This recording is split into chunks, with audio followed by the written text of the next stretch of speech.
నమస్తే, welcome to prime time. నేను రాజేశ్వరి. ముందుగా గవర్నర్ ప్రసంగానికి ధన్యవాద తీర్మానంపై అసెంబ్లీలో వాడివేడిగా చర్చ జరిగింది.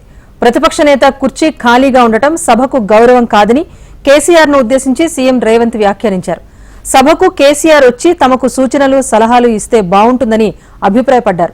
దళితుడికి గౌరవం దక్కుతుందనే అందశ్రీ రాసిన జయ జయ హే తెలంగాణ పాటను రాష్ట్ర గీతంగా గత ప్రభుత్వం గుర్తించలేదని ఆరోపించారు. మహిళలకు ఉచిత బస్ సౌకర్యానికి వస్తున్న స్పందన చూసి ఓర్వలేక ఆటోలో ప్రయాణించి కొత్త డ్రామాలకు తెరలేపారని ఆక్షేపించారు. రైతు బంధు, కృష్ణా జలాల వ్యవహారంలో బీఆర్ఎస్ అనవసర గగ్గోలు పెడుతోందన్నారు రేవంత్ రెడ్డి. ఈ ప్రభుత్వం తీసుకుంటున్న నిర్ణయాలలో ఏమైనా ప్రజలకు ఇబ్బంది కలిగే అంశాలు ఏమైనా ఉంటే వాటిని సవరించి వారు సూచన చేస్తే వారి సూచనలు తీసుకొని ప్రతిపక్షాన్ని, ప్రతిపక్ష నాయకుడిని గౌరవించి మా ప్రభుత్వము ప్రజాపాలన అందించాలన్న ఆలోచనతో సభలోకి వచ్చినాం అధ్యక్ష. కానీ ప్రధాన ప్రతిపక్ష నాయకుడు రాకపోవడం, ఆ కుర్చీ ఖాళీగా ఉండడం ఈ సభ యొక్క గౌరవానికి మంచిది కాదని చెప్పి తమరి ద్వారా ప్రతిపక్ష నాయకుడికి సూచన చేస్తున్న అధ్యక్ష. జరిగిన తప్పిదాన్ని సవరిస్తూ ఈ రాష్ట్రం టీఎస్ కాదు, తెలంగాణ ప్రజలు కోరుకున్న విధంగా టీజీ ఉండాలి, తెలంగాణ ప్రజల యొక్క ఆత్మగౌరవం, త్యాగాలు ప్రతిఫలించాలి అన్న ఆలోచనతోని మా ప్రభుత్వం, మా మంత్రివర్గం టీఎస్ను టీజీగా మార్చింది. రాచరిక పోకడలు, రాచరికపు ఆనవాళ్లు ఉండడానికి వీల్లేదు. ఈ రాష్ట్రం ప్రజాస్వామిక రాష్ట్రం. ఈ రాష్ట్రంలో ప్రజలు ఎన్నుకున్న ప్రభుత్వం ఉంది, ప్రజాపాలన సాగుతుంది అని చెప్పి అధికారిక చిహ్నాన్ని మార్చాలన్న నిర్ణయం తీసుకున్నాం. ప్రజల పోరాటాలను గుర్తించి, ప్రజల యొక్క ఆకాంక్షలను మన్నించి, ప్రజల యొక్క ఆలోచనలకే అనుకూలంగా పరిపాలన అందించిన పార్టీగా జయ జయ తెలంగాణ గీతాన్ని రాష్ట్రీయ గీతంగా ఆమోదించినాం. టీఆర్ఎస్లో ఒక జూనియర్ ఆర్టిస్టు ఆడేదో సమావేశానికి పోయిందంట, ఆడ ఆటో కనిపించిందంట, ఆటో ఎక్కి ఆటో రౌండ్ ఆఫీస్కి పోయిందంట. మళ్ళీ దాంట్లో మాత్రము లోపల కెమెరా పెట్టిరు అధ్యక్ష. ఆయన ఎక్కింది, దిగింది షూటింగ్లు చేయడానికి. ఏంది అధ్యక్ష ఈ డ్రామా? ఏంది డ్రామా? మేము ఈ తెలంగాణ సమాజంలో ఉన్న ఆడబిడ్డల్ని హక్కున చేర్చుకోవాలన్న ఆలోచనతోని, ఒక మంచి ఆలోచనతోటి ఆర్టీసీ బస్సుల్లో ఆడబిడ్డలకు మేము ఉచిత ప్రయాణం కల్పించినాం. పోలీస్ డిపార్ట్మెంట్లో నియామకాలు చేపట్టాల్సిన చర్యలు వాళ్ళు చేపట్టకపోవడం వల్ల 15,000 పోలీసు ఉద్యోగ నియామకాలు వాళ్ళు ఇట్లనే అరిసి గోల పెట్టినా, వీళ్ళు ఇట్లనే అరుచుకుంటూ కూర్చున్నా తొందరలోనే పోలీస్ శాఖలో 15,000 పోలీసు ఉద్యోగ నియామకాలు చేపట్టి మా చిత్తశుద్ధిని నిరూపించుకున్న బాధ్యత మా మంత్రివర్గం తీసుకున్నది. మరి ఇవాళ 97,500 కోట్ల రూపాయలు ఖర్చు పెట్టిన కాళేశ్వరంలో 90,000 ఎకరాలకు కూడా నీళ్లు అందలేదన్న మాట వాస్తవం కాదా? నిజం ఇట్లుంటే ఈరోజు ఇంకా మమ్మల్ని ఏదో నిందించాలనే ప్రయత్నం చేయడము దీనికి ఏమైనా సమంజసంగా ఉందా? నాగార్జున సాగర్ 100% మన భూభాగంలో ఉంది, మన ప్రాంతం. మన ప్రాంతానికి లోపలికొచ్చి తుపాకులు పెట్టి ప్రాజెక్టులను ఆక్రమించుకుంటుంటే వీళ్ళ సహకారం లేకుండా వస్తాడా అధ్యక్ష? ఇంటి దొంగ లేకుండా జగన్మోహన్ రెడ్డి గారు లోపలికి వచ్చి నాగార్జున సాగర్ డామ్ మీద పహారాలు కాసే పరిస్థితి వస్తాడా అధ్యక్ష? 2020-21 అధ్యక్ష, 25/12/2020 నాడు మొదలుపెట్టి 22/4/2021 4 నెలలు పట్టింది అధ్యక్ష. 2020-21 సంవత్సరంలో యాసంగి పంట. 2022-23 అధ్యక్ష, 21/12/2022 నాడు మొదలుపెట్టి 10/4/2023 4 నెలలు పట్టింది అధ్యక్ష. ఒకసారి అడుగుతున్నాం ఎన్నికలు అంటుండ్రు, రెండోసారి అడుగుతున్నాం కరోనా అంటుండ్రు, మూడోసారి అడుగుతున్నాం మా మామ చెప్పలేదు అంటారు, నాలుగోసారి అడుగుతున్నాం అల్లుడు తిరగనికి పోయిందని చెప్పేటట్టు అధ్యక్ష. గద్దర్ చద్దరు కప్పుకునే ప్రయత్నం కాంగ్రెస్ ప్రభుత్వం చేస్తోందని బీఆర్ఎస్ ఎమ్మెల్యే పల్లా రాజేశ్వర్ విమర్శించారు. తెలంగాణ కవులు, మేధావులను బీఆర్ఎస్ ప్రభుత్వం గౌరవించిందని గుర్తు చేశారు. గోరటి వెంకన్నకు ఎమ్మెల్సీ పదవి ఇచ్చామన్నారు. తెలంగాణ అమరుడు శ్రీకాంతాచారి తల్లికి ఎమ్మెల్యే టికెట్ ఇచ్చి పోటీలో నుంచి తప్పుకోవాలని కాంగ్రెస్ ను కోరినా వారు పట్టించుకోలేదన్నారు. శంకరమ్మను ఓడించింది కాంగ్రెస్ పార్టీయే అంటూ పల్లా రాజేశ్వర్ ఆక్షేపించారు. ఉద్యమ చెద్దరు కప్పుకొని తప్పుకుందాం అని చెప్పేసి అనుకుంటున్నారు. లేకపోతే ఇవాళ మా దగ్గర అనేక మంది గోరెడ్డి వెంకన్న కొడియాల ఎమ్మెల్సీ చేసుకున్నాం. పివి నరసింహరావు గారి పేరు ఒక ఇన్స్టిట్యూషన్కి పెట్టుకున్నాం. జయశంకర్ గారిది ఒక జిల్లాకు పేరు పెట్టుకున్నాం. జయశంకర్ గారిది ఒక యూనివర్సిటీకి పేరు పెట్టుకున్నాం. కొండా లక్ష్మణ్ బాపూజీ గారిది ఒక యూనివర్సిటీకి పేరు పెట్టుకున్నాం. అనేక ఉద్యమ నాయకుల్ని లేకపోతే సిద్ధాంతకర్తల్ని తెలంగాణ వాదుల్ని ఇవాళ అద్భుతంగా గౌరవించుకున్నది ఇవాళ తెలంగాణ ప్రభుత్వం. ఇవాళ వారు చెప్పారు, శంకరమ్మ గారు శ్రీకాంతాచారి తల్లికి మీరు గౌరవం ఇవ్వలేదని. మేము పోటీలో నిలబెడితే ఆ పోటీలో వద్దు అని చెప్పేసి ఉత్తమ్ కుమార్ రెడ్డి గారిని ఆ రోజు ఎక్కువ చేసినాం. కానీ ఎవరండి మీ దగ్గరే పోటీ చేసి ఇలా శంకరమ్మ గారిని ఓడించి అగౌరవపరిచింది. ఇవాళ మమ్మల్ని అడుగుతుంటే ఎట్లా? అదేవిధంగా మీరు చెప్పారు జయ జయ తెలంగాణ రాష్ట్ర గీతం లేదని. ఆ రాష్ట్ర గీతం కాదు, ఈయన 4 కోట్ల ప్రజల యొక్క ప్రతి నాలుక మీద కూడా తీసుకొచ్చింది, రికార్డ్ చేసింది, వినిపించింది, పాడింది ఇలా బీఆర్ఎస్ పార్టీ, టీఆర్ఎస్ పార్టీ. కేఆర్ఎంబీకి ప్రాజెక్టుల అప్పగింతపై తాజా మాజీ మంత్రుల మధ్య మాటల యుద్ధం జరిగింది. కేఆర్ఎంబీకి ప్రాజెక్టులను ఎవరు అప్పగించారని హరీష్ రావు ప్రభుత్వాన్ని ప్రశ్నించారు. 4 రోజుల్లోగా ఇస్తామని చెప్పింది ప్రస్తుత ప్రభుత్వం కాదా అంటూ నిలదీశారు. కృష్ణానదిపై ప్రాజెక్టులను ఎవరికీ అప్పగించడం లేదంటూ మంత్రి ఉత్తమ్ కుమార్ రెడ్డి సభావేదికగా స్పష్టం చేశారు. తెలంగాణ సమాజానికి సభాసాక్షిగా ఈ విషయాన్ని చెబుతున్నా అంటూ వెల్లడించారు. కేఆర్ఎంబీని అప్పచెప్పింది ఎవరు?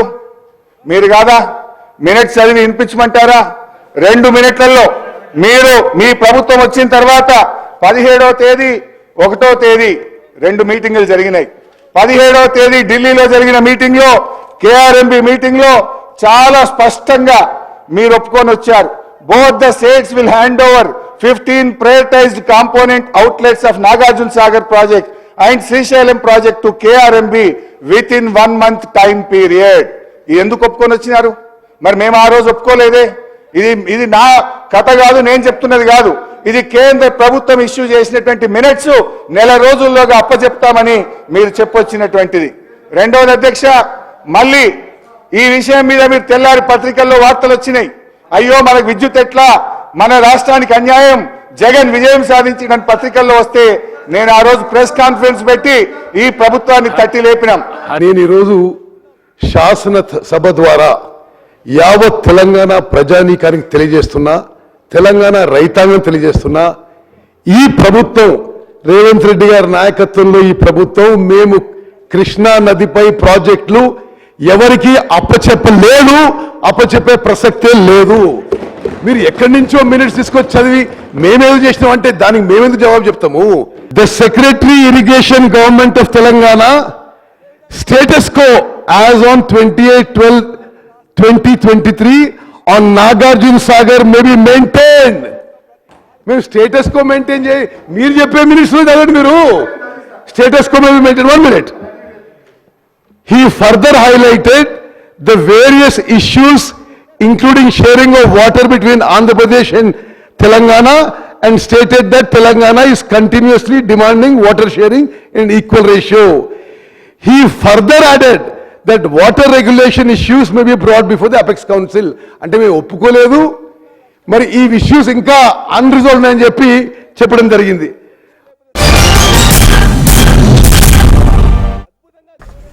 మేడిగడ్డ ప్రాజెక్టుపై బీఆర్ఎస్ నేతలకు సీఎం రేవంత్ రెడ్డి సవాల్ విసిరారు. ఈ నెల 12న అసెంబ్లీలో జరిగే చర్చలో కేసీఆర్ పాల్గొని 13న ప్రాజెక్టు సందర్శనకు వెళ్దామన్నారు. ఎమ్మెల్యేలు ఎమ్మెల్సీలందరికీ అసెంబ్లీ నుంచి బస్సులు పెడతామని తెలిపారు. ఇక అందరం కలిసి వెళ్లి చూద్దామంటూ సవాల్ విసిరారు రేవంత్. కాళేశ్వరం అవినీతికి సంబంధించి 13 తారీఖు నాడు ఈ సభలో ఉన్న 119 మంది శాసనసభ్యులను మేడిగడ్డ పర్యటనకు బస్సులు పెట్టి మనం తీసుకెళ్దాము. అక్కడ వారి అందం సందం, ఆ మేడి పండు బిస్కుతే పొట్టలు ఎన్ని పురుగులు ఉన్నాయో మొత్తం తీసుకెళ్లి చూపిద్దాం. దయచేసి తమరి ద్వారా ఈ సభలో ఉన్న 119 మంది శాసనసభ్యులకు, శాసన మండలిలో ఉన్న 40 మంది శాసన మండలి సభ్యులకు 13 తారీఖు నాడు ఉదయం 10:30 గంటలకు 13 తారీఖు నాడు ఉదయం 10:30 గంటలకు ఈ శాసనసభ నుంచి అందరం వెళ్ళడానికి సంపూర్ణంగా ఏర్పాట్లు మా ప్రభుత్వం చేస్తుంది. ఈ రాష్ట్రము, ఈ ప్రజలు ఈ నీళ్ల కోసం, తెలంగాణ సాధన కోసం చావు నోట్లో తలకాయలు పెట్టిన పెద్దలు కల్వకుంట్ల చంద్రశేఖరరావు గారు కూడా 12 తారీఖు నాడు డిస్కషన్లో భాగస్వామ్యం తీసుకోవాలి. 13 తారీఖు నాడు కాళేశ్వరం పర్యటన కూడా రావాల్సిందిగా ఈ వేదిక మీద నుంచి వారికి మా ప్రభుత్వం ఆహ్వానం పలుకుతుంది. బీఆర్ఎస్ ఎమ్మెల్యేలు వినూత్నంగా నిరసన చేపట్టారు. ఆటో డ్రైవర్లకు మద్దతుగా బీఆర్ఎస్ ఆందోళనలు స్పీడప్ చేసింది. ఈ సందర్భంగా బీఆర్ఎస్ ఎమ్మెల్యేలు ఆటోల్లో అసెంబ్లీకి బయలుదేరి వెళ్లారు. ఎమ్మెల్యే క్వార్టర్స్ నుంచి స్టార్ట్ అయ్యారు. గన్ పార్క్ వరకు ఆటోల్లోనే వెళ్లి నిరసన తెలిపారు. కాంగ్రెస్ ప్రభుత్వం ప్రవేశపెట్టిన ఉచిత బస్ పథకంతో ఆటో డ్రైవర్లు రోడ్డున పడ్డారంటూ బీఆర్ఎస్ ఎమ్మెల్యేలు ఆరోపిస్తున్నారు. ఆటో డ్రైవర్లను ప్రభుత్వం ఆదుకోవాలని డిమాండ్ చేస్తూ ప్లకార్డులు ప్రదర్శించారు. పోలీసు పెట్టినారా సైబరాబాద్ పోలీసులను రాచకొండ పోలీసులను తెచ్చేదానికి నిర్బంధాలు లేవంటారు. పోలీసులను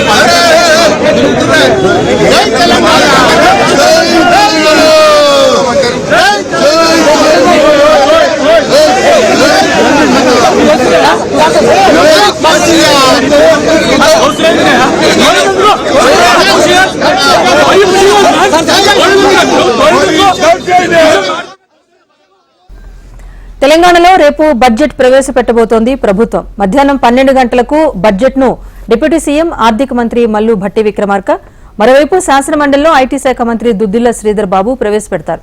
అంతకుముందు ఉదయం 9 గంటల ప్రాంతంలో తెలంగాణ మంత్రి మండలి సమావేశమై బడ్జెట్ కు కేబినెట్ ఆమోదం తెలపనుంది. బడ్జెట్లో ఎలాంటి ప్రతిపాదనలు ఉండవు, కేవలం ఖర్చులు మాత్రమే ఉంటాయి. అందుకే ఇందులో కొత్త ప్రాజెక్టులు, భారీ కేటాయింపులు ఉండవు. ప్రభుత్వ కార్యకలాపాలు, శాఖల నిర్వహణ, ఉద్యోగుల జీతభత్యాలు, పెన్షన్ పంపిణీ సాఫీగా సాగేందుకు బడ్జెట్ ను ప్రవేశపెట్టబోతున్నారు. 2 నెలల నుంచి 6 నెలల వరకు ఖర్చుల కోసం తీసుకునే మొత్తం ఇది.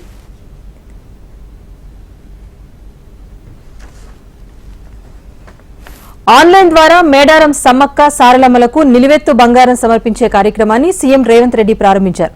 రేవంత్ రెడ్డి తన మనవడు రియాన్స్ పేరుతో నిలువెత్తు బంగారం ఆన్లైన్ ద్వారా సమర్పించారు. మంత్రి పొంగులేటి శ్రీనివాసరెడ్డి కూడా తన మనవరాలి పేరుతో నిలువెత్తు బంగారాన్ని ఆన్లైన్ ద్వారానే సమర్పించారు. మేడారం జాతరకు బంగారం సమర్పించేందుకు ఆన్లైన్, ఆఫ్లైన్ సేవలను దేవాదాయ శాఖ అందుబాటులోకి తీసుకొచ్చింది. మేడారానికి వెళ్లలేని భక్తులు సమ్మక్క సారలమ్మలకు బంగారంగా భావించే బెల్లాన్ని సమర్పించే అవకాశంతో పాటు ప్రసాదాన్ని తెప్పించుకునే సదుపాయాన్ని రాష్ట్ర ప్రభుత్వం కల్పించింది. మీ సేవ, పోస్టాఫీసులతో పాటు టీ యాప్, ఫోలియో యాప్ ద్వారా సేవలను పొందేలా ఏర్పాట్లు చేశారు.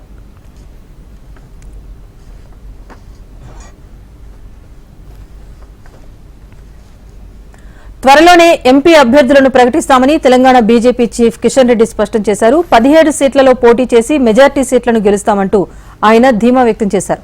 తెలంగాణలో బీజేపీకి మంచి వాతావరణం ఉందన్నారు. గ్రామస్థాయిలో చేరికలపై దృష్టి పెట్టామని తెలిపారు. కిషన్ రెడ్డి నివాసంలో తెలంగాణ బీజేపీ ఎన్నికల కమిటీ సమావేశం జరిగింది. ఆశావాహుల జాబితాపై నేతలు చర్చించారు. ఒక్కో స్థానం నుంచి 3-4 పేర్లను కేంద్ర పార్టీకి రాష్ట్ర ఎన్నికల కమిటీ పంపించనుంది. 17 సీట్లు గెలవాలనే లక్ష్యంతో పోటీ చేస్తున్నాం. దేశంలో తెలంగాణలో ఒక సానుకూలమైనటువంటి వాతావరణం ఉంది, ఒక మంచి వాతావరణం ఉంది. ఈ వాతావరణంలో ముందుకెళ్తాం, అన్ని సీట్లు పోటీ చేస్తాం, మంచి నెంబర్తో ఈరోజు. ఎందుకంటే లాస్ట్ ఎలక్షన్స్లో మాకు ఇప్పుడున్నంత పరిస్థితి లెక్కేసినట్లయితే 2019లో ఇంత సానుకూలమైనటువంటి వాతావరణం లేదు. ఆ రోజే మేము 4 సీట్లు గెలవడం జరిగింది. ఈరోజు దేశంలో నరేంద్ర మోడీ గారికి అనుకూలంగా, కేంద్ర ప్రభుత్వానికి అనుకూలంగా సానుకూలమైనటువంటి వాతావరణం ఉంది. మా ప్రతిపక్షాలు మరింత నిరాశ నిస్పృహలో ఉన్నాయి, నైరాశ్యంతో ఉన్నాయి. వాళ్లకు అలా భవిష్యత్ అంధకారంలో కనిపిస్తూ ఉంది. ఈరోజు నరేంద్ర మోడీ గారి నాయకత్వంలో ఈరోజు దేశ ప్రజలు కూడా భారతదేశం ఇంకా మరీ ముందుకెళ్లాలా, అభివృద్ధి జరగాల అనే ఆకాంక్షతో భారతీయులందరూ కూడా ఉన్నారు. తెలంగాణలో భూముల కుంభకోణం, కాళేశ్వరంపై సీబీఐ విచారణ చేపట్టాలని ఎంపీ అరవింద్ డిమాండ్ చేశారు. తెలంగాణ కేసు దర్యాప్తునకు సీబీఐకి జనరల్ కన్సెంట్ ఇవ్వాలన్నారు. కేసీఆర్ అవినీతిపై సీబీఐ దర్యాప్తుకు అనుమతి ఇవ్వాలని ఎంపీ అరవింద్ కోరారు. తెలంగాణలో ఉమ్మడి పౌరస్మృతి అమలు చేయాలని ఎంపీ అరవింద్ కోరారు. కేసీఆర్ చేసిన అవినీతికి వ్యతిరేకంగా రేవంత్ రెడ్డి గారి ప్రభుత్వం ఫాస్ట్గా యాక్ట్ చేయాలి. సిబిఐ కూడా ఎంట్రీ ఇచ్చేయాలి అఫీషియల్గా. ఇప్పటికీ ఆ పని జరగలేదు. అది కాళేశ్వరం కానీ, మీరు చెప్పిన విషయం కానీ, ఏదైనా సరే సిబిఐని రెస్ట్రిక్ట్ చేయొద్దు. కరప్షన్ మీద ప్రధానమంత్రి గారు ఎంత బలంగా కొట్లాడుతూ ఉన్నారో వ్యతిరేకంగా మొన్న ఆయన లోక్సభలో మాట్లాడుకుంటా కూడా తిన్నయన్నీ కక్కిస్తా అన్నాడు. జో లూటే హే ఓ సబ్ లౌటానా పడేగా అన్నాడు. కాబట్టి కరప్షన్ మీద ఉక్కుపాదమే బెటర్.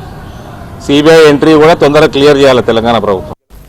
తెలుగు జాతి కీర్తి ప్రతిష్టలను ఆకాశమంతా ఎత్తుకు ఎగరవేసిన ఘనత తెలంగాణ బిడ్డ మాజీ ప్రధాని పీవీకి భారతరత్న దక్కటం గర్వించదగ్గ విషయమని సీఎం రేవంత్ రెడ్డి అన్నారు.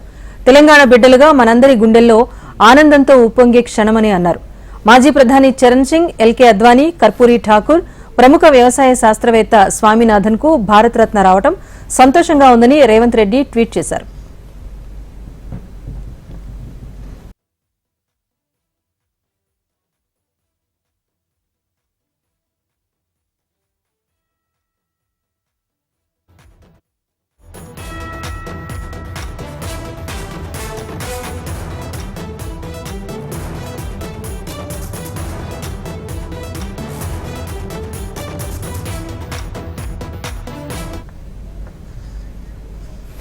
పీవీకి భారతరత్న వరించడం యావత్ తెలంగాణ గర్వించదగ్గ విషయమని మాజీ మంత్రి హరీష్ రావు అన్నారు. స్వరాష్ట్రంలో పీవీకి బీఆర్ఎస్ ప్రభుత్వం సముచిత గౌరవాన్నిచ్చిందన్నారు. పీవీ శత జయంతి ఉత్సవాలను బీఆర్ఎస్ ప్రభుత్వం ఏడాది పాటు నిర్వహించిందని హరీష్ రావు గుర్తు చేశారు. పీవీకి భారతరత్న ఇవ్వాలని మొదటిసారిగా బీఆర్ఎస్ పార్టీనే డిమాండ్ చేసిందని ఆయన గుర్తు చేశారు. తమ డిమాండ్ను గౌరవించి భారతరత్న ప్రకటించినందుకు కేంద్ర ప్రభుత్వానికి హరీష్ రావు ధన్యవాదాలు తెలిపారు.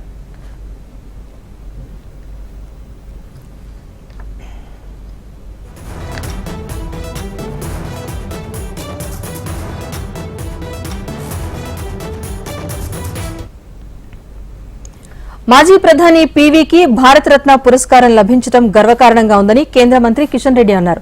ఉమ్మడి ఏపీకి సీఎంగా, కేంద్ర మంత్రిగా దేశం కోసం పీవీ చేసిన సేవలు చిరస్మరణీయమని కిషన్ రెడ్డి కొనియాడారు. ప్రధానిగా ఆర్థిక సంస్కరణలతో దేశ పురోగతికి పీవీ పునాదులు వేశారని గుర్తు చేశారు. పీవీ జీవితాన్ని ప్రతి ఒక్కరూ ఆదర్శంగా తీసుకోవాలని కేంద్ర మంత్రి కిషన్ రెడ్డి పిలుపునిచ్చారు. మాజీ ప్రధాని పీవీకి భారతరత్న అవార్డు ఇవ్వటం సంతోషంగా ఉందని డీకే అరుణ అన్నారు. ఈ పురస్కారం తెలంగాణ ప్రజలకు దక్కిన గౌరవంగా భావిస్తున్నామన్నారు.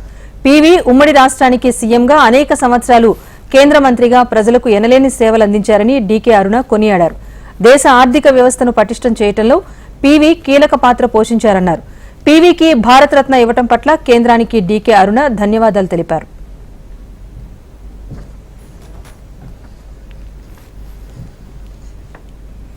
రాష్ట్ర విభజన సమయంలో ఇచ్చిన ప్రత్యేక హోదా సహా ఇతర హామీలను కూడా అమలు చేయాలని ప్రధాని నరేంద్ర మోదీని సీఎం జగన్మోహన్ రెడ్డి కోరారు. రాష్ట్ర ఆర్థిక పురోగతికి ప్రత్యేక హోదా అవసరమని, పెట్టుబడులు రావటమే కాకుండా తద్వారా మెరుగైన ఉపాధి అవకాశాలు ఏర్పడతాయని సీఎం వైఎస్ జగన్ విజ్ఞప్తి చేశారు. ఢిల్లీ పార్లమెంట్లోని ప్రధానమంత్రి కార్యాలయంలో నరేంద్ర మోదీతో సీఎం జగన్ ప్రత్యేకంగా భేటీ అయ్యారు. ప్రధాని నరేంద్ర మోదీకి శాలువా కప్పి సత్కరించారు. అనంతరం వెంకటేశ్వర స్వామి ప్రతిమను బహూకరించారు. అనంతరం ప్రధాని నరేంద్ర మోదీతో కలిసి సీఎం జగన్ దాదాపు గంటన్నర పాటు చర్చించారు. విభజన హామీలు, ఏపీకి రావాల్సిన పెండింగ్ నిధులు, తాజా రాజకీయ పరిణామాల గురించి సీఎం జగన్ చర్చించినట్టుగా తెలుస్తోంది. అనంతరం కేంద్ర ఆర్థిక శాఖ మంత్రి నిర్మలా సీతారామన్తో సీఎం జగన్ భేటీ అయి పలు అంశాలపై చర్చించారు.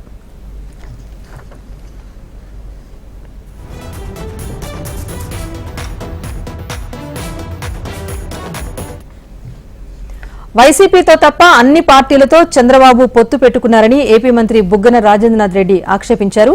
కాంగ్రెస్, బీజేపీ, వామపక్ష పార్టీలకు వేర్వేరు సిద్ధాంతాలున్నాయని, అలాంటి పార్టీలతోనూ చంద్రబాబు పొత్తు పెట్టుకున్నారంటూ విమర్శించారు. ఒక్కో పార్టీతో 2 సార్లు పొత్తు పెట్టుకున్న ఘనత చంద్రబాబుకే దక్కుతుందన్నారు. వైఎస్ఆర్ ఆశయాలు, పేదల సంక్షేమమే వైసీపీ ఎజెండా అని బుగ్గన రాజేంద్రనాథ్ స్పష్టం చేశారు. తెలుగుదేశం పార్టీ ఒక వైఎస్ఆర్సీపీతో తప్ప వేరే ఏ పార్టీతో కలవలేదు. మనము ఒక పార్టీతో ఒకసారి కలవడం చూసాము, ఒక పార్టీతో కలిసిన తర్వాత విభేదాలు, భేదాభిప్రాయాలు అని చెప్పి మారడం చూసాము. ఒకటే పార్టీతో 2 సార్లు కలిసేది ఎప్పుడైనా చూసినాము? అయితే ఎక్కడైనా ఈ ఒకటే పార్టీలో ఇప్పుడు ఎన్నిసార్లు కమ్యూనిస్ట్ పార్టీలతో ఎన్నిసార్లు కలిసింది తెలుగుదేశం పార్టీ? బీజేపీతో ఎన్నిసార్లు కలిసింది తెలుగుదేశం పార్టీ? టీఆర్ఎస్తో కలవడం కూడా మీరు ఒకసారి బాగా గమనియండి. కాంగ్రెస్ పార్టీకి, భారతీయ జనతా పార్టీకి కంప్లీట్గా ఐడియాలజీ డిఫరెన్స్. కమ్యూనిస్ట్ పార్టీస్కు, బీజేపీకి కంప్లీట్గా ఐడియాలజీ డిఫరెన్స్. మన జనసేన పార్టీ ఐడియాలజీ మనకి ఇంకా క్లారిటీ రాలేదు.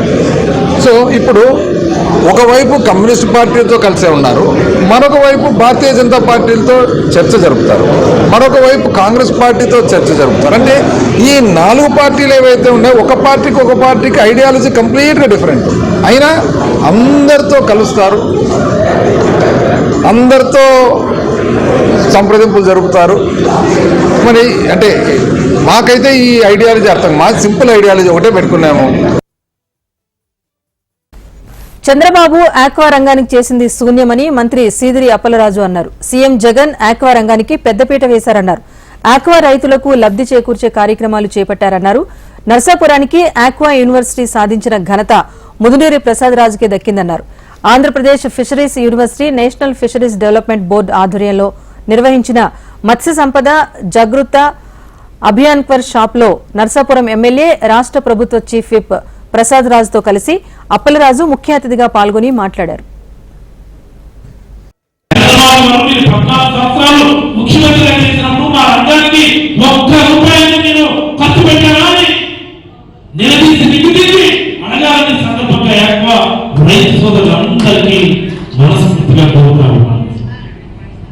కానీ అదే జగన్మోహన్ రెడ్డి గారు ఎంత ఖర్చు పెట్టారో తెలుసా? 2019-20 సంవత్సరం 54,000 పైబడి కనెక్షన్. ఏంటండి? 54,000 పైబడి కనెక్షన్. 577 కోట్లు 19,000 రాసుకోవాలి. ఇదంతా రెండో మేము తీసి మరి 2021 సంవత్సరం మనం సబ్సిడీ ఇస్తున్నాం. బాగా చేపలు చికెన్ కూడా మా ఇంటి చేపలు కూడా మా చేతి. కృష్ణపట్నం పోర్టు తరలిపోతే మొదట పోరాటం చేసేది తానే అని మంత్రి కాకాని గోవర్ధన్ రెడ్డి వెల్లడించారు. కంటైనర్ టెర్మినల్ ను కొనసాగించడంతో పాటు వెజల్స్ ను సైతం పంపించాలని కేంద్రాన్ని కోరామన్నారు. ఆ మేరకు కేంద్ర ప్రభుత్వం సానుకూలంగా స్పందించిందన్నారు. సోమిరెడ్డి చంద్రమోహన్ రెడ్డి సమస్య పరిష్కారానికి ప్రయత్నం చేయరని, కానీ దండుకునేందుకు సిద్ధంగా ఉంటారు అంటూ విమర్శించారు. పోర్టు వ్యవహారంలో అసలు విషయాన్ని పక్కన పెట్టి పొలిటికల్ ఇష్యూ చేస్తున్నారంటూ ఆగ్రహం వ్యక్తం చేశారు కాకాణి. కృష్ణపట్నం పోర్టు నుంచి కంటైనర్ తరలి వెళ్లేటువంటి పరిస్థితి ఏర్పడితే అందరికన్నా ముందు నిలబడి పోరాటం చేయడానికి నేను వెనకాడను అని చెప్పి స్పష్టంగా చెప్పడం జరిగింది. కృష్ణపట్నం పోర్టుకి సంబంధించి వాళ్ళ అధికారులు అక్కడ ఉన్నటువంటి సీఈఓ జీజే రావు గారితో మాట్లాడితే పోర్టు నుంచి మేము తరలించడం లేదు, కంటైనర్ టెర్మినల్ని యథావిధిగా సేవలు కొనసాగుతాయని చెప్పి ఆయన చెప్పడం. పోర్టు మేము తరలించడం లేదు కంటైనర్ టెర్మినల్ అనేటువంటి విధంగా కాకుండా కంటైనర్ నా దగ్గరికి వచ్చినటువంటి వాళ్ళు సార్ కంటైనర్ టెర్మినల్ తరలించడం లేదు అని చెప్తే చాలు అంటే వాళ్ళు చెప్పడంతో పాటు మరలా చెప్పాం. చంద్రబాబు ఊసరవెల్లిలా రంగులు మారుస్తున్నారంటే ఆరోపణలు చేశారు ఏపీ మంత్రి రోజా. అధికారంలోకి రావాలన్న కాంక్షతో కాంగ్రెస్ తో ఒకసారి బీజేపీతో ఒకసారి పొత్తుల కోసం ప్రయత్నాలు చేస్తున్నారంటూ ఫైర్ అయ్యారు. పొలిటికల్ గా రోజు రోజుకు దిగజారిపోతున్నారంటూ మండిపడ్డారు. అధికారం కోసం బీజేపీ అధిష్టానం వద్ద వెంపర్లాడుతున్నారంటూ ఆరోపించారు మంత్రి రోజా. ప్రజలు తెలుసుకుంటున్నారు చంద్రబాబు నాయుడు ఊసరవెల్లిలాగా ఎలా రంగులు మారుస్తున్నాడు. ఎప్పటికప్పుడు కాంగ్రెస్తో ఒకసారి బీజేపీతో ఒకసారి మళ్ళీ కాంగ్రెస్తో ఒకసారి మళ్ళీ బీజేపీతో ఒకసారి అని సిగ్గు లేకుండా తాను అధికారంలో రావాలన్న తాపత్రయంతో అధికార కాంక్షతో ఎంత దిగజారిపోతున్నాడో అందరూ గమనిస్తున్నారు. అలాంటి వ్యక్తి రోజు తనకన్నా వయసులో చిన్నైనా పర్లేదు కానీ తనకి సపోర్ట్ చేస్తే చాలు మోడీ దగ్గర అన్నట్టుగా ఆయన కాళ్ళు మొక్కే స్థాయికి దిగజారిపోయాడు. ఇంతకన్నా పొలిటికల్గా మనిషిగా ఎవరు కూడా దిగజారలేరు. 3 సార్లు ముఖ్యమంత్రిగా చేశాడు, వయసులో పెద్దవాడు. అలాంటి వాడు ఈరోజు అమిత్ షా గారి కాళ్ళు మొక్కాడు అంటే పొత్తు కోసం అధికారం కోసం ఏ విధంగా వెంపర్లాడుతున్నాడు అనేది అర్థం చేసుకోవాలి. ఇప్పటికీ శివబాలకృష్ణ కన్ఫెషన్ రిపోర్టులో సంచలన అంశాలు వెలుగులోకి వస్తున్నాయి. ఐఏఎస్ అరవింద్ కుమార్ పేరును శివబాలకృష్ణ ప్రస్తావించినట్టు సమాచారం. తనకు చెందిన పలు భవనాలకు బాలకృష్ణతో ఐఏఎస్ అరవింద్ కుమార్ అనుమతులు జారీ చేయించుకున్నట్టుగా తెలుస్తోంది. నార్సింగ్లోని ఓ కంపెనీకి చెందిన 12 ఎకరాల వివాదాస్పద భూమికి క్లియరెన్స్ ఇచ్చేందుకు 10 కోట్లు డిమాండ్ చేయగా సదరు సంస్థ ₹1 కోటి ఇచ్చింది. డిసెంబర్లో అరవింద్ ఇంటికి వెళ్లి ఆ డబ్బును శివబాలకృష్ణ అందించినట్లుగా ఏసీబీ అధికారులు గుర్తించారు. మహేశ్వరంలోని మరో బిల్డింగ్ అనుమతి కోసం కూడా ₹1 కోటి అరవింద్ డిమాండ్ చేశారని రిపోర్టులో పొందుపరిచినట్టుగా తెలుస్తోంది. ఇక మహేశ్వరం మండలం మంకల్ వద్ద వర్టెక్స్ భూములకు క్లియరెన్స్ ఇచ్చేందుకు కూడా అరవింద్ కు ఓ ఫ్లాట్ ను బహుమానం చేసిందని రిపోర్టులో పేర్కొన్నారు. నంద్యాల జిల్లా శ్రీశైలం దేవస్థానంలో మహా అపచారం చోటు చేసుకుంది. పులిహోర ప్రసాదంలో మాంసపు ఎముక కలకలం రేపింది. భక్తులకు అందించే పులిహోర ప్రసాదంలో ఎముక ప్రత్యక్షమైంది. అమ్మవారి ఆలయ బ్రహ్మానందరాయ గోపురం వద్ద ప్రసాదాల పంపిణీలో ఈ ఘటన చోటు చేసుకుంది. పులిహోరలో మాంసపు ముక్కను హైదరాబాద్ కు చెందిన భక్తుడు హరీష్ రెడ్డి గుర్తించారు. దీంతో దేవస్థానం అధికారులకు ఆధారాలతో సహా భక్తులు ఫిర్యాదు చేశారు. అధికారుల పర్యవేక్షణ లోపంపై భక్తులు మండిపడ్డారు. ప్రసాదంలో ఎముక రావడంపై అధికారులు విచారణ చేపడుతున్నారు. హైదరాబాద్ యూసఫ్గూడ మర్డర్ కేసులో పోలీసులు పురోగతి సాధించారు. ప్రధాన నిందితుడు మణికంఠ, రౌడీషీటర్ జిలానీ, వినోద్ తో పాటు సింగోటం రామును నసీమా ఫోన్ చేసి పిలిపించినట్లుగా పోలీసులు గుర్తించారు. నసీమా తల్లి హిమాంబిని అదుపులోకి తీసుకుని పోలీసులు విచారిస్తున్నట్టుగా తెలుస్తోంది. ఇద్దరు మహిళల సహకారంతోనే హత్య చేసినట్లుగా పోలీసుల దర్యాప్తులో తేలింది. నిందితుల వద్ద నుంచి 10 కత్తులను స్వాధీనం చేసుకున్నారు. మిగిలిన నిందితుల కోసం గాలింపు చర్యలు కొనసాగిస్తున్నారు.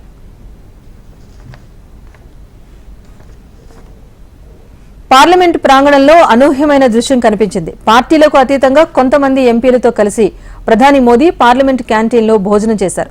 బీజేపీతో సహా పలు పార్టీలకు చెందిన 8 మంది ఎంపీలకు ప్రధాని లంచ్కు ఆహ్వానించారు.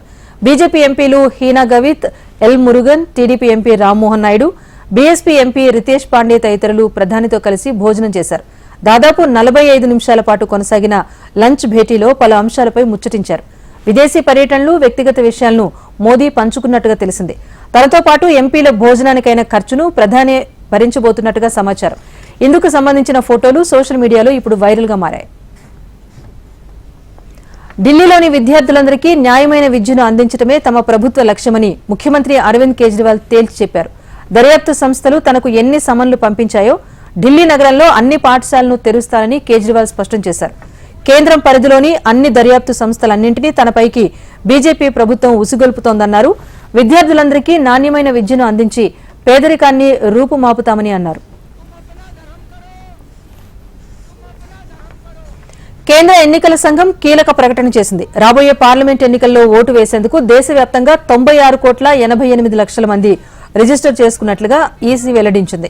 పార్లమెంట్ ఎన్నికల కోసం భారీ సంఖ్యలో దేశవ్యాప్తంగా ఓటరు నమోదు కార్యక్రమం జరిగింది. 2019తో పోల్చి చూస్తే ప్రస్తుతం రిజిస్టర్ అయిన ఓట్ల సంఖ్య 6% పెరిగినట్లుగా భారత ఎన్నికల సంఘం పేర్కొంది. కొత్తగా ఓట్ రిజిస్టర్ చేసుకున్న వారిలో మహిళలు, యువత అధిక సంఖ్యలో ఉన్నట్టుగా తెలిపింది. ఈ ఏడాది అత్యధిక సంఖ్యలో ఓటు నమోదు చేసుకున్న వారిలో పురుషుల కన్నా మహిళలే ఎక్కువగా ఉన్నారు. 18 ఏళ్ల నుంచి 29 ఏళ్ల వయసులో ఓటు నమోదు చేసుకున్న వారిలో 2 కోట్ల మంది యువత ఉన్నారు. అయితే ఇప్పటి వరకు ఓటు నమోదు చేసుకోని వారు ఇంకా తమ ఓటును నమోదు చేసుకునే అవకాశం ఉందని ఈసీ తెలిపింది. బిజినెస్ అప్డేట్ చూస్తే దేశీయ స్టాక్ మార్కెట్ సూచీలు శుక్రవారం రోజంతా ఒడిదుడుకులు ఎదుర్కొన్నాయి. అంతర్జాతీయ మార్కెట్ల సంకేతాలతో లాభ నష్టాల మధ్య ఊగిసలాడే. చివరిలో రిలయన్స్ బ్యాంక్ షేర్లలో కొనుగోళ్లు కలిసి వచ్చాయి. దీంతో ఒక మోస్తరు లాభాలతో ముగిశాయి. 71,410 పాయింట్ల వద్ద ఫ్లాట్ గా ప్రారంభమైన సెన్సెక్స్ ఇంట్రాడేలో 71,200 నుంచి 71,676 పాయింట్ల మధ్య కదలాడింది. చివరకు 167 పాయింట్ల లాభంతో 71,595 పాయింట్ల వద్ద ముగిసింది. అటు నిఫ్టీ సైతం 64 పాయింట్ల లాభంతో 21,782 పాయింట్ల వద్ద స్థిరపడింది. ఇది prime time update. Keep watching HM TV. వార్త ఆగదు, నిజం దాగదు.